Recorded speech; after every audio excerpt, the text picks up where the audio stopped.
اس قصے کے راوی بابا اشفاق ہیں۔ بابا اشفاق نے بہت عرصہ اٹلی میں کام کیا، یعنی انہوں نے وہاں پہ پڑھایا۔ جب وہ واپس آ گئے تو اٹلی کے ایک پروڈیوسر نے ان سے رابطہ کیا کہ آپ کا جو ریگستان ہے چولستان کا، تو وہاں پہ ایک فلم بنانی ہے، کیونکہ فلم میں جو ہے وہ اونٹوں کا بہت کردار تھا۔ تو بابا اشفاق نے یہاں پہ سارے انتظامات مکمل کیے اور ان کو دعوت دی۔ وہ جو پوری ٹیم تھی بہت بڑی، وہ اپنا سامان لے کر وہ ریگستان میں پہنچ گئی۔ اب جو ڈائریکٹر ہوتے ہیں، مشکل سے نام ہے ان کا، اٹیلین، وہ بابا کے دوست ہوتے ہیں۔ تو بابا کو کہتے ہیں کہ ہمیں کوئی اوریجنل جو ہے نا وہ ویلن چاہیے۔ تو بابا اشفاق کہتے ہیں کہ میں نے پاکستانی جو فلم انڈسٹری کے ویلن تھے وہ دکھائے، تصویریں بھی دکھائیں، وہ کہتے تھے نہیں، اس قسم کا ویلن نہیں چاہیے، تو کوئی اوریجنل لک والا ہو۔ تو بابا اشفاق کہتے ہیں میں بڑا پریشان ہوا کہ ویلن تو میں نے سارے دکھا دیے۔ جہاں پہ ہم بیٹھے تھے یعنی سیٹ پہ، تو وہاں بہت سارے جو ہے نا وہ لوگ آ گئے۔ اس وقت یہ صورتحال نہیں تھی سیکیورٹی کی اور معاملات اور یہ وہ۔ تو اچانک جو ہے نا ہماری نظر پڑی کہ ایک لمبا چوڑا بندہ آتا ہے، اس کے گندے بال، بہت بڑے بڑے، گندی داڑھی مین کے الجھی ہوئی داڑھی، اور جو ہے نا اس میں مٹی پڑی ہوئی، دانت پیلے، اور جو ہے وہ گلے میں ایک دو جو ہے نا وہ مالا ڈالی ہوئی، ہاتھ میں بڑے سے کڑے۔ تو جو ہی وہ اٹیلین ڈائریکٹر دیکھتا ہے تو وہ اچھل پڑتا ہے، وہ کہتا ہے کہ یہ کردار مجھے چاہیے تھا، یہ زبردست ہے۔ تو بابا کہتے ہیں کہ میں بڑا حیران ہوا۔ بہرحال میں نے اس سادہ بندے کو قریب بلایا، میں نے اسے کہا کہ جو ہے نا وہ اس طرح معاملہ ہے۔ تو وہ بڑا حیران ہوا۔ تو میں نے اسے سمجھایا کہ ابھی تمہارا یہاں پہ کچھ کردار ہے، پھر تمہیں یورپ لے جایا جائے گا، تمہیں 5 اسٹار ہوٹل میں ٹھہرایا جائے گا، تمہیں اتنا معاوضہ ملے گا، وہ جو سارا کچھ ہوتا ہے۔ تو میں نے اس کو سمجھایا، وہ ہکا بکا رہ گیا۔ ڈائریکٹر نے بھی اس سے ملاقات کی، بڑا معاملہ خوشی خوشی طے ہو گیا کہ ٹھیک ہے جی میں فلم میں کام کروں گا۔ اور اسے سمجھایا گیا کہ کس طرح اس نے ڈاکو بننا ہے اور کس طرح اس نے پیچھا کرنا ہے اونٹ پر، اونٹوں کا وہ سارا تمہیں بتا دیا جائے گا، پہلے تمہیں ٹریننگ دی جائے گی، تو اس کے بعد جو ہے نا تو بابا کہتے ہیں کہ ساری جو ہے نا وہ بات طے ہو گئی، اور جو ہے وہ ڈائریکٹر بڑا خوش تھا کہ بڑا جینون بندہ ملا ہے۔ ہم نے اسے جو ہے نا 4-5 دن بعد کا کہا، اسے یہ بتا دیے کہ تمہیں ہم نے فلم میں سائن کر لیا ہے، اور جو ہے نا وہ تم 4-5 دن بعد یہاں پہ آ جاؤ اسی سیٹ پہ، باقی معاملات جو ہے نا پھر تمہاری جو ہے نا شوٹنگ شروع ہوگی۔ تو بابا کہتے ہیں کہ بڑی خوشی خوشی ڈائریکٹر، ہم سب، پورا جو کرو تھا وہ ہوٹل کو لوٹا کہ بہت بڑا مسئلہ حل ہو گیا، اور ڈائریکٹر بہت خوش تھا کہ جی اس نے انٹری دی نا فلم میں تو لگ پتہ جائے گا۔ بہرحال دن گزرتے رہے، 3-4 دن گزر گئے، جو لمٹ تھی ہم دوبارہ سیٹ پہ پہنچے۔ تو وہاں پہ ہم نے انتظار شروع کر دیا اس بندے کا۔ کہتے ہیں کہ کافی دیر گزر گئی، جو ہے نا وہ بندہ نہ آیا۔ لیکن ہم نے دیکھا کہ جو کراؤڈ ہے یا جو رش ہے اس میں ایک بندہ موجود ہے جس نے جینز پہنی ہوئی ہے، جس نے جو ہے نا وہ شرٹ پہنی ہوئی ہے، جس کے بڑے خوبصورت کٹنگ، فوجی کٹنگ، کلین شیو، وہ کافی دیر سے وہاں پہ، لیکن اس کا جو ڈیل ڈول تھا، قد کاٹ تھا، وہ اسی بندے سے ملتا جلتا تھا۔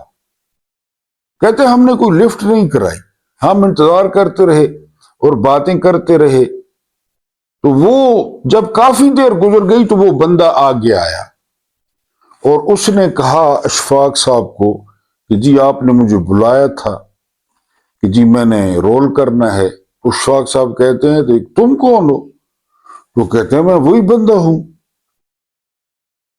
اشفاق صاحب انہوں نے کہا کہ یہ تم نے حلیہ کیا بنایا ہوا ہے؟ کہتے جی میں نے فلموں میں دیکھا ہے کہ وحید مراد صاحب کتنے خوبصورت ہیں، سنتوش کمار صاحب کتنے خوبصورت ہیں، ندیم کتنا خوبصورت ہے، تو آپ نے مجھے جو 3-4 دن دیے تو میں نے وہ سارا اپنا حلیہ شلیہ، لنڈے سے پینٹ شرٹ یہ وہ۔ بابا کہتے ہیں جب میں نے ہدایت کار دیکھ رہا تھا، جب میں نے اس کو ساری صورتحال بتائی نا، تو زمین پر 2 ہتھڑ مارے ڈائریکٹر نے، اس نے کہا تیرا بیڑا غرق ہو، ہم نے تو اس روپ میں تمہیں پسند کیا تھا، وہ روپ ہماری ضرورت تھی، اولو کا پٹھا۔ یعنی بابا کہتے ہیں کہ پیٹنا شروع کر دیا ڈائریکٹر نے کہ یہ اس نے کیا کیا۔ تو بابا کہتے ہیں بڑی مشکل سے ڈائریکٹر کو سمجھایا، اس بندے کو میں نے لان تان کی کہ تمہیں یہ کرنے کے لیے کس نے کہا، تم بالکل چھلی ہوئی مولی بن کے آ گئے ہو، اور ہم نے اسے کہا کہ اب تم ہمارے کسی کام کے نہیں ہو، بھاگو۔ تو وہ بابا صاحب کہتے ہیں کہ اس ڈائریکٹر کو اتنا افسوس ہوا، اتنا، نہ وہ ہماری فلم بنی، وہ سارا کچھ پیک کر کے، یعنی اس وقت نہیں بنی، وہ سارا جو ہے نا، یہ جو ہمارا میلا کچیلا روپ ہے نا، گناہ گار روپ، یہ اس کو بڑا پسند ہے۔ یقین کرے، یقین کرے، راتی جاگیں تے شیخ اقوامیں، راتی جاگن کتے تینتوں اتے۔ راتیں تو کتے بھی جاگتے ہیں، ہم شیخ کہلواتے رہیں۔ یہ جو گندا مندہ ہمارا روپ ہے، بابا اشفاق آگے کہتے ہیں یہ اس کو بڑا پسند ہے۔ غلطی کرنا، رجوع کرنا، غلطی کرنا، رجوع کرنا، معافی مانگنا، گڑ گڑانا، وہ بڑا خوش ہوتا ہے کہ میں رب ہوں، میری جو ہے وہ ربوبیت ہے، رب ذوالجلال والاکرام ہوں، مجھے مانا جاتا ہے۔ تو وہ جو آپ کا گندا مندہ وہ روپ ہے، آلودہ ہے میرا، آپ کا گناہوں میں لتھڑا ہوا ہے، وہ اس کو بڑا پسند ہے۔ چھلی ہوئی مولی اس کو پسند نہیں ہے، زوم پسند نہیں ہے، امام جبے اداکاری یہ اس کو پسند نہیں ہے۔ بسم اللہ الرحمن الرحیم، میرا نام محمود نیادی ہے۔ السلام علیکم ورحمۃ اللہ وبرکاتہ۔ آپ لوگ جانتے ہوں گے کہ آج 16 مارچ 2026 کی تاریخ ہے اور دن ہے پیر کا، سوموار بھی کہتے ہیں، سوموار کا دن ہے، اور 26 رمضان المبارک ہے، ویری امپورٹنٹ۔ یعنی بہت کم جو ہے وہ گھڑیاں رمضان کی رہ گئی ہیں۔